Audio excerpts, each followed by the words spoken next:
quando a gente fala de convergência, a ideia é que a gente tenha, ao longo do treinamento, o erro vai diminuindo de maneira constante. Diminuindo de maneira consistente até ele conseguir chegar no platô de convergência, tá?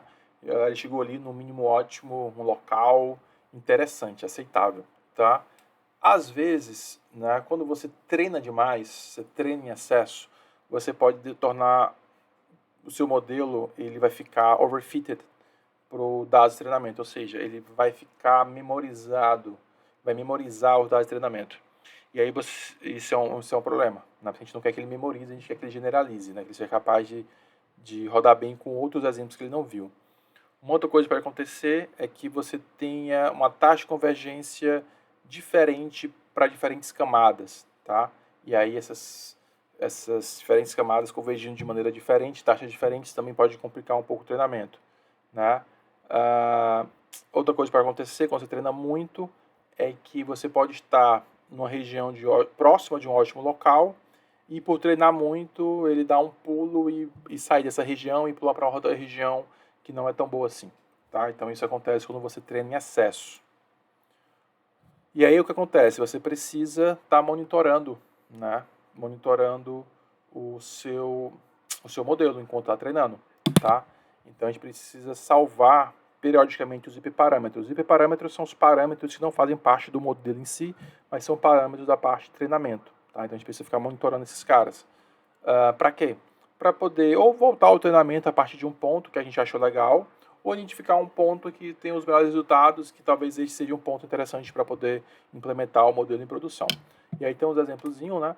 Ele chama aqui no Keras Callbacks esse model checkpoint, e aí ele dá um nome único para onde ele quer salvar esse checkpoint, e aí esse checkpoint não é igual ao model checkpoint file path, e quando ele vai fazer o model.fit, ele passa como parâmetro esse callback, né, do checkpoint.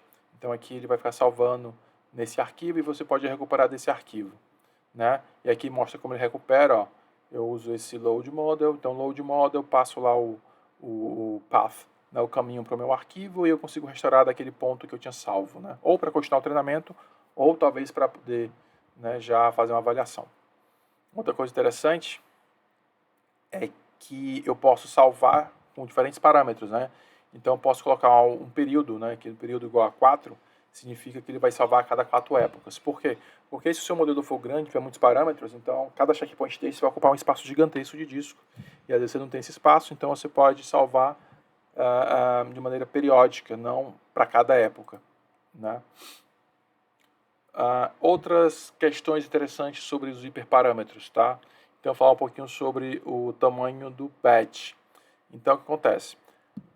Você tem algumas opções de treinamento, tá? Então, antigamente você usava direto o gradiente descendente estocástico, no qual o modelo era ajustado para cada entrada que você passava pelo modelo. Então, passava a entrada, calculava o erro, ajustava. Claro que isso aí tem um certo custo fazer isso, né? E fora que ele pode ficar variando muito, né? Para cada amostra ele vai ficar variando e essa variação pode fazer com que ele fique pulando de um ponto para o outro e demore a convergência. A outra forma de fazer, o batch gradient descendant, seria você ajustar ao fim de cada época. Mas pode ser que ao fim de cada época demore muito também. Então o que você tem, que é um trade-off das duas, é o mini batch gradient descendant. Ou seja, eu vou identificar o número de amostras que eu vou utilizar para poder fazer o meu ajuste. Né? Se for de 1 em 1, vai ser igual ao gradiente estocástico. Se for do tamanho do batch, vai ser igual ao batch gradient descendant.